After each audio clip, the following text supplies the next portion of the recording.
Oh, Ginoong Remulla. Marcos resign! Marcos resign! Marcos resign! Marcos resign! Imbestigahan mo ko. Sige, go!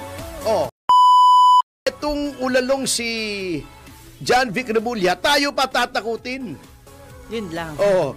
Paiimbestigahan daw niya yung mga sumisigaw na Marcos resign. Bakit? Anong krimen? Yan ay kasama sa freedom of speech, yung Marcos resign. Diba? Bakit yun pantatakutin mo? Yung mga nagpaprotesta, imbestigahan mo yung mga nagnanakaw. O, diba? O, unang-una, yan mo pinakikitang walang kwenta. Walang mangyayari dito. Pinaglololo ka lang tayo. Huwag na kayong umasa dyan sa ICI. Huwag na kayong umasa dyan sa BRC, sa Blue Ribbon Committee. O, Ginoong Remulla. Marcos resign! Marcos resign! Marcos resign! Marcos resign! Imbestigahan mo ko. Sige, go!